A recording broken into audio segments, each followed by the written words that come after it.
find a pen and fill the paper with the message that it wants to send. Hello and welcome to the Aviatrix Book Review Writer's Room. I'm Liz Booker. My guest today is an independent writer and editor based in Arizona. In the past 25 years, she's written about topics as diverse as aviation and space, agriculture and food, and art and sculpture. In her pursuit of good stories, she's learned to fly a small plane, interviewed actors and astronauts, and traveled the world. She's currently a contributing writer for The Counter, a nonprofit independent newsroom that investigates the forces shaping how and what America eats. One of her articles was selected for the Best American Food Writing 2019 anthology. In addition, she's written several Southwestern-themed cookbooks, the latest of which was published in May 2020. Marilyn also served as the managing editor of Sculptural Pursuit magazine and has edited and ghostwritten several books and articles for well-known chefs, business executives, and others who wanted their stories told. Today she'll be talking with me about both of these topics, which will be of interest to those who have a story to tell but do not consider themselves or want to be writers, and to those writers who might be interested in ghostwriting or hiring an editor for their work. You can follow her on Twitter at Mary Writes, that's M-A-R-I Writes, or visit her website at marilynnoble.com. So Marilyn Noble, welcome. Thank you. I'm so excited to talk to you about your writing and how that process looks. But first I was wondering if you could tell me a little bit more about how you got into aviation. Well, I grew up in Southern Arizona and I always loved airplanes. I don't know why. Just as a little kid, I always was fascinated by airplanes. And my father-in-law, I got married in college. My father-in-law was a private pilot. And to me, there was nothing more fun than going for a ride in his little Cessna tail dragger. And, you know, the airport where we lived was just a dirt strip, you know, with a windsock and some hangars and right on the Mexican border. And so it was just so much fun to be up above the desert like that and seeing things from a different perspective. So then, you know, further along the path, my husband went to work for the airlines, not as a pilot, but so, you know, we started flying a lot and I just loved it. It just always fascinated me. So when I started freelancing, the first place I went was to our local aviation and business newspaper, which then, you know, had grown into a general aviation airport newspaper. And I just had so many amazing experiences and got to interview so many incredible people, you know, like Wally Funk and astronauts and, you know, just Harrison Ford and just really amazing people. You know, I got to ride in a yak doing barrel rolls over Puget Sound, and it just was so much fun. And so then I decided I wanted to learn to fly, and I wrote about that for the newspaper. And unfortunately, you know, it was quite an expensive hobby on a writer's earnings, so I didn't pursue it. But so that was, you know, I still love aviation. I don't write about aviation as much as I used to, but I still love it. And I love the people of aviation, you know, people who fly and it's just such a great community of people. Well, it sounds like a really amazing childhood that you got to do that and then find your way into writing for aviation. So how did you get started on writing? Well, you know, there again, I started doing that as a kid. I always loved to write. I won some state poetry contest when I was in 8th grade. But when I went to college, I was a science major. I mean, because writing was something that was fun and easy, you know, it wasn't work. So, so I studied plant pathology and agriculture, and, you know, I never worked in that area. I kind of took a circuitous route. But then when I was doing medical practice management consulting in the mid 90s and just said, enough. I can't take this anymore. And that's when I started freelancing. So it was tough for a while, but I found my niche and I just have been doing that ever since. So, Yeah, it sounds like it. And now you write primarily about food stuff, right? Food and well, agriculture? I do food and agriculture. And it's interesting, my life has sort of gone full circle because I started out in agriculture and now I'm back. I work a lot with farmers and ranchers. I write a lot about meat. I write a lot about indigenous food issues. So that's fun, and it's nice to tie that all together. But in the last 20 years, I've written about aviation, I've written about art and business and all kinds of things. So That's really great, and I love all of that put together. That's a really neat background. Um, so today we're going to talk about two things, one of which is the ghostwriting, and then the other is editing. And I'd like to start with the ghostwriting if we could. sure. And I'm approaching this, as I've mentioned to you before, from the perspective both of someone who has a story, who doesn't consider themselves to be a writer, who doesn't want to write one themselves. And I'm specifically thinking about our women in aviation, a lot of our fantastic women pioneers, whether they wanted to be or not, are reaching retirement. And this is a Right. great time for them to be telling their stories, but not all of them have an interest in doing that themselves. But I'd Right. also like to talk about it from the writer's perspective for any of the writers out there who might be interested in doing it. So that whole relationship, Mhm. um, it, I guess let's just start with what is the difference between a ghostwriter and a co-author? Well, they're actually on the same spectrum. When someone says, I want to write a book, but I don't have any clue how to do it, and I'm not a writer. I'm not a writer. Um, it- that that generally starts out as like a ghostwriter relationship, but then there are different ways to structure it. I've done it as strictly a ghostwriter where my name did not appear anywhere, and for that you generally pay a little bit more because somebody who is going to have their name on the book then has something tangible that they can use as part of their portfolio. But if your name is not going to appear on the book anywhere, you're going to it's going to cost more to work that way. But the biggest thing in working with a ghostwriter or a co-author is developing the relationship. When you are writing for someone else, you have to learn to listen to that person because you want to write in their voice. You don't want to sound like you wrote it, you want it to sound like they wrote it. So that involves a lot of, you know, I mean, even now, you spending time together on Zoom or in person if you can, listening to the stories. I always tape record people and then transcribe it, and that gives you that person's voice. So it's it's a very relationship driven, you know, way to work. You have to trust each other, and it's fun. I love it because I love hearing people's stories and getting them on paper. So So how does somebody initiate that relationship with a ghostwriter? Like if I were just, I just retired from a 25-year, 30-year career in the airlines. I have incredible stories to tell, or I just retired from the military. And I think people would want to know, or I want to inspire the next generation. mhm. How do you even start to find one other than you? We know where to find you now.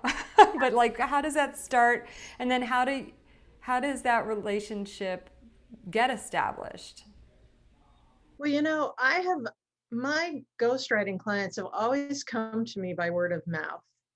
If you're looking for somebody to help you write, I think it's really good to ask other people who have written books or who have, worked with someone else. Ask them, who did you work with? Were they good? Did you like them? Can you introduce us?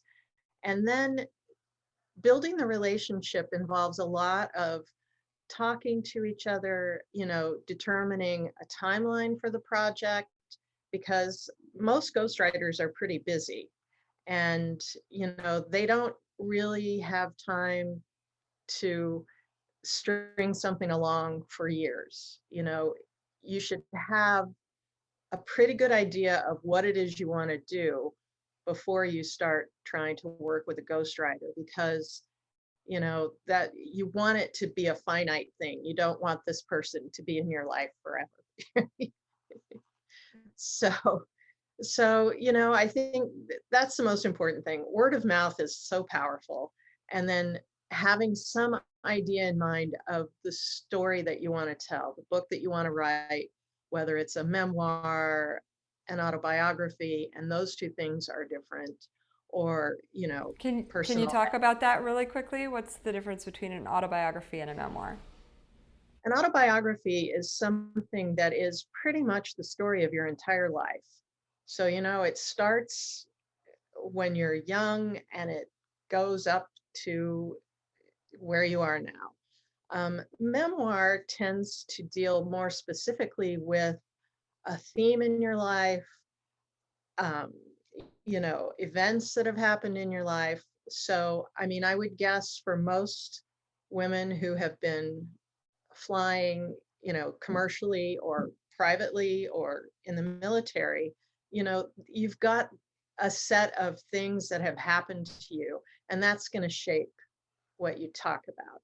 You can bring in what happened in your childhood that maybe led you there, but it's not a chronological accounting. It's a memoir is a story about a time or a place or events in your life.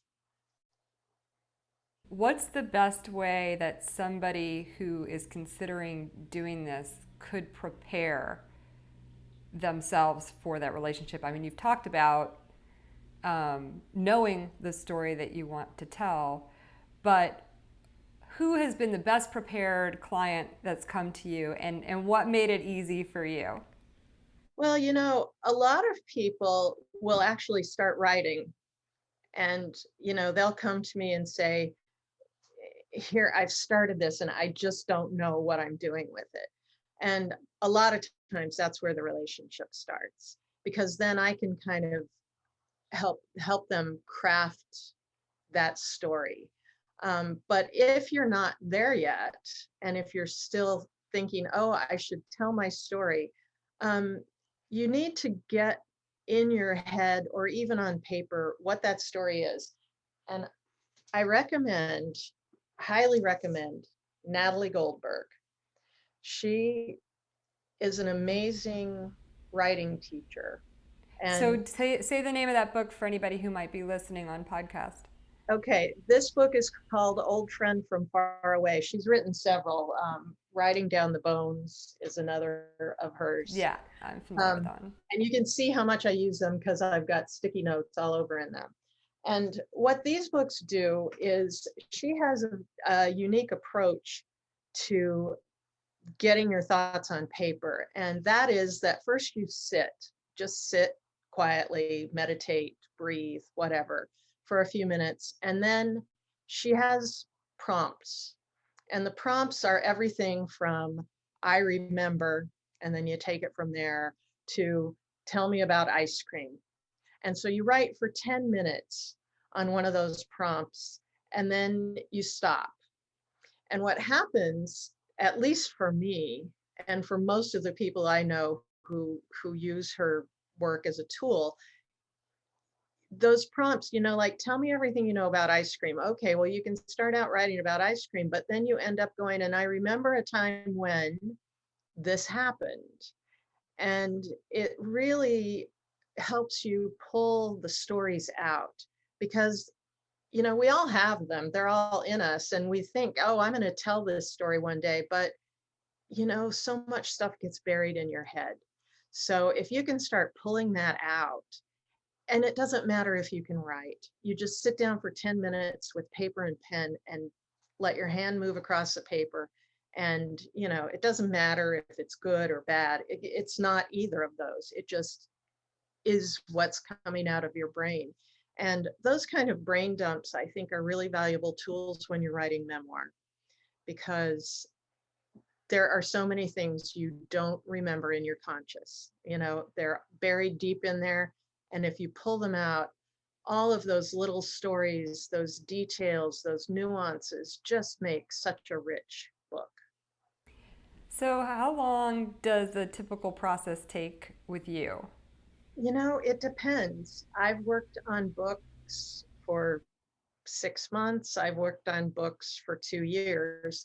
It just depends on how prepared my client is and how fast they want to go. Like I said, I hate projects that just drag on and on and on, because people start them and then they kind of lose interest, and I don't know, they get willy-nilly about it. So the most important thing, I think, is to stay focused and keep moving forward. If the two of you are doing that, you can have a book done in as little as 6 months. So, what does done mean for you? So, as the writer, do you write the full manuscript first and then prepare the proposal, or do you do a proposal before launching the whole book? Well, it depends on what you're writing. For nonfiction, most agents and publishers want to see a proposal first.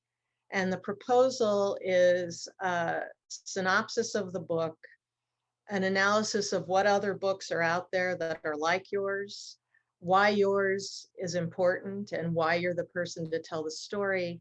And then it includes an outline or table of contents and like 3 chapters. So you don't have to finish the book before you start approaching agents and publishers. If you're writing fiction, if you're writing a novel, then yes, you definitely have to have the whole thing finished. But,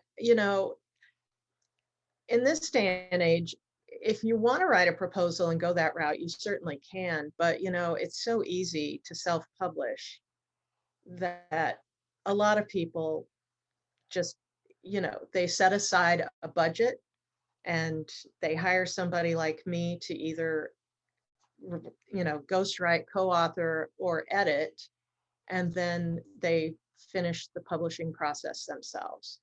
So, you lay out a lot more money up front, but you also keep more money. You're not splitting it with an agent or a publisher. And in whichever way you go, you're going to be the one to market your book. Publishers just don't market books anymore like they used to.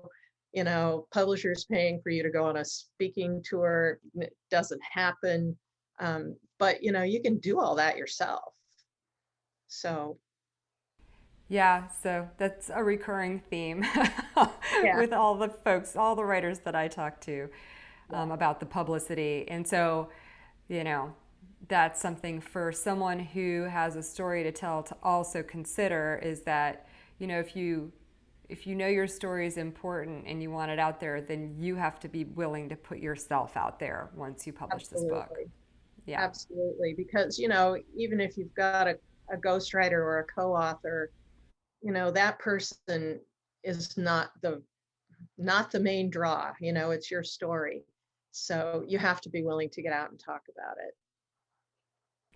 Yeah. And so, if I'm curious to know for you, if somebody is looking to go the more traditional route, are you the one? How does that work? Do you send your work out to publishers and agents? Do you have an agent that takes whatever proposal you're working on? How does that work?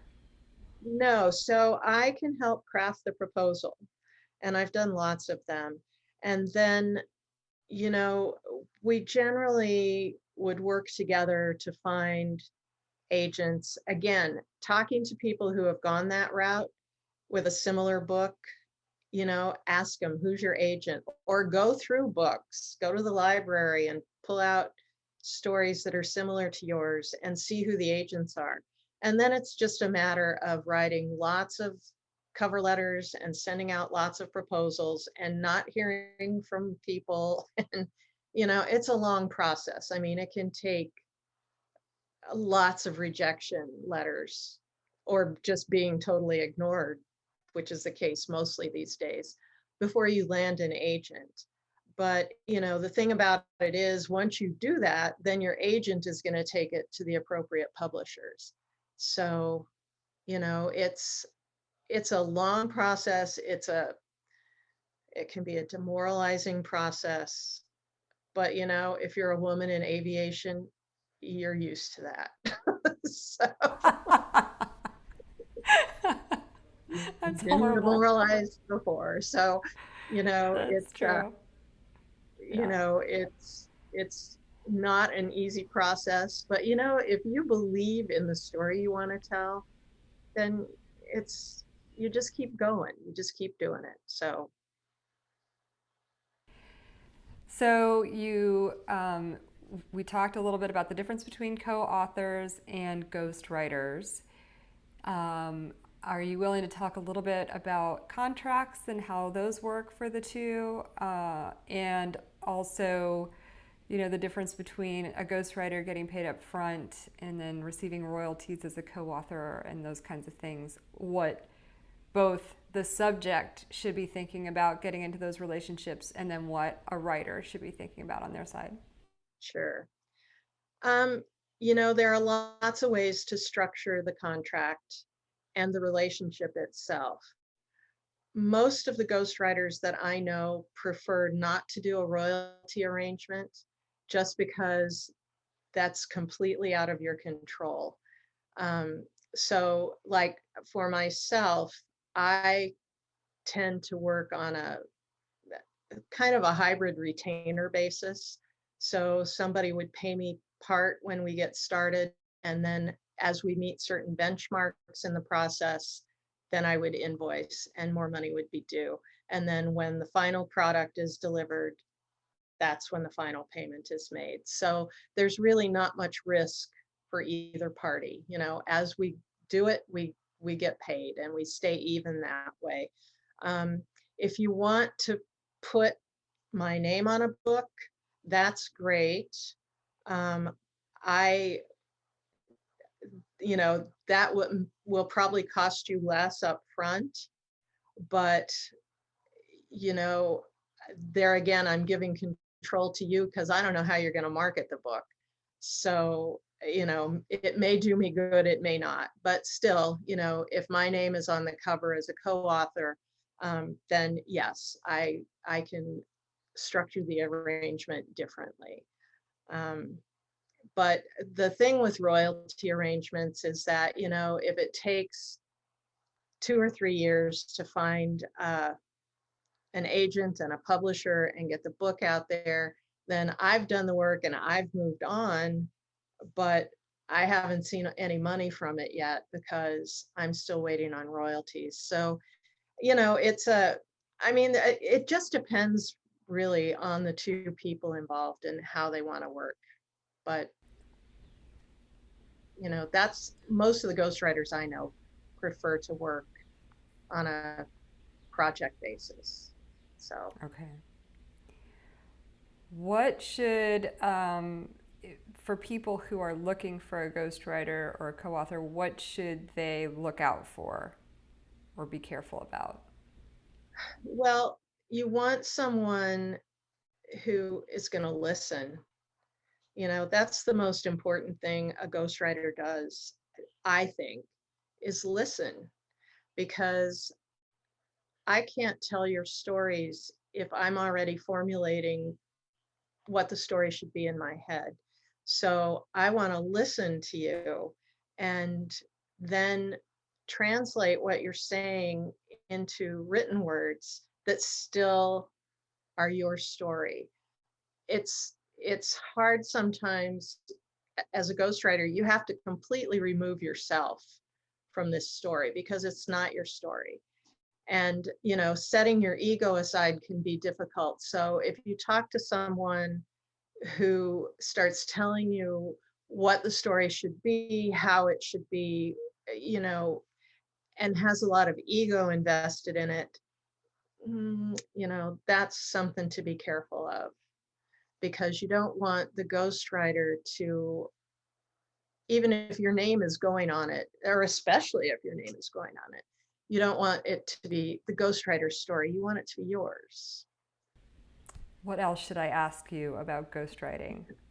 What else do you want people to know? Well, I just think that it can be an incredibly wonderful relationship, to get to know somebody else's story and to be able to tell your story to someone else who is doing nothing but listening to you. Oh my gosh, that's so powerful. So I think it can be a lot of fun. It's a lot of work. And like any relationship, you may have your ups and downs, but I think it's just a fabulous relationship. So I would say if you're interested in telling a story and you're worried about your own writing skills, talk to people. That's great. And if somebody wanted to reach out to you, you're available? Yeah, I'm pretty busy for a while, but I'm always willing to talk to people and, evaluate what it is you want to do. And then, if we decide it's a fit, I can work you into my schedule. So So you gave us advice for people who are looking for ghostwriters. What advice do you have for any writers who are considering taking up this field of ghostwriting and co-authoring? well, networking and getting to know people and understanding the general field that you're going to attempt to ghostwrite in. Um, Also, you know, read a lot and listen a lot and, learn how to let another person tell a story and take yourself out of it. I think that's the hardest part of ghostwriting. You have to take your ego out of it. So, if you can do that, you can ghostwrite. If that's hard for you, you're either going to have to really work on it or, maybe ghostwriting isn't a fit. Do you think that journalism helped prepare you for that? Yeah, yeah, it does. When I write a story, a story for a magazine or a newspaper, I have to try to take myself out of that as much as I can. So, Are we allowed to talk numbers? Is that sure. I mean, okay? yeah, yeah. You know, So, how much is someone gonna pay for a ghostwriter to write their memoir? well, it depends. If you're going through if you want to approach, a regular publishing contract and go through agenting and publishing and all that, that's going to be probably more work for your writer. So that's going to cost you a little more.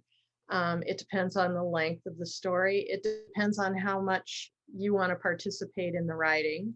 Um, so it can also be done on an hourly basis, which I almost never do because, that you just can run up lots and lots of hours and not accomplish much. Um, I generally do a flat fee per chapter. So it depends on the complexity of the book and how much background research I have to do. Because a lot of the time, it's your story, but you have to do some fact checking or, date checking, all that stuff, because you want it to be accurate. So it depends on how much research I have to do. I would say a ghostwriting project, it can range anywhere from $10,000 up to 25 or 30. It's not cheap, but if you want somebody that's good, I mean, if you're a if you're a big name, it's going to cost you an awful lot more. But for most people who just want to tell their story, I would say 20 to 25, but that's just a total ballpark. Yeah. That's not a hard and fast thing. So, Yeah. In terms of contracts for a ghostwriter or a mhm. co-author, how does that happen? Do you have a lawyer that you always use to draft these up? Does the person having the story written need to have their own lawyer review the contract? How do those work? I have a standard contract that I've been using for years and years. Um, and I would certainly suggest you spend $100 or whatever and have a lawyer review it just to make sure that it works for you as the writer. Um, but most of the time it's a very simple contract. There's nothing in it that's scary or you know any of that. And it's written in plain English, so it's easy to understand. I mean, I'm not a big, I, I hate getting mixed up in legal stuff. So, Yeah. I try to keep it simple. So, or, if you feel more comfortable coming up with your own contract, going to an attorney and drawing up a contract, find somebody who understands publishing law, and, that's fine too. And just keep in mind every contract is negotiable. So Yeah, and I imagine in that ghostwriting relationship, you'd want to have the clause to have an exit strategy on both sides for that. exactly. Yeah, Yes. yeah. Yes. Have you ever had to exit a relationship like that? Yes. Yes. And it was sad and it was hard, but we both knew it was for the best. So, sometimes you're just not a fit, and that's okay. Can I ask you a little more detail about that? So, if you have, as the writer, invested all of this time interviewing someone and you've transcribed it and you've, accumulated a significant amount of work, and then you both determine that it's not working out anymore, where does that work go? Does the person who you're writing about get that work, Oh, or sure. how does it? And that's because they've been paying you. Yes. Yes. Okay. Yes. Anything you do as a ghostwriter belongs to the person you're writing for. Is that So true of a co-author too? that depends on the agreement. Okay. But generally, I mean, unless the two of you are true co-authors and you're writing the book together, telling both of your stories, that's a whole different thing. And there are a lot of other pitfalls to be avoided there. But, if you are a co-author, if you're basically the ghostwriter who is named as a co-author, it's still pretty much going to belong to the person who's paying you. Okay. So, So that person who comes to somebody to write their stories can rest assured that they should be getting all of that material back to them if they had to find somebody else who was a absolutely. better fit. Okay. That's Absolutely. good. And you already talked about publicity and following a little bit. If you are a co-author, can you expect to be involved in those conversations, in some of that publicity, or do you sort of step out of the way and let the subject take on? It depends. Sometimes a co-author is actually, contributing a lot to the story itself. And if that's the case, then, yes, the co-author would be involved in either doing the publicity or finding someone to do the publicity. And I think it's nice for readers, if you're doing like if you're doing, book signings these days have gone away, but there are lots of book talks on Zoom. Um, so if you've got both co-authors there, it's kind of nice for a reader. But again, that depends on how involved the co-author is in actually writing the story. I mean, if it's partly your story, then yes, you're involved. If your name is on the book, but you're just the person who wrote it, then no, you probably wouldn't be. I think this is going to be super helpful for a variety of audiences, both on the writer side, but also those great women out there who have stories that are afraid to write or don't know how to do it. You can get some help.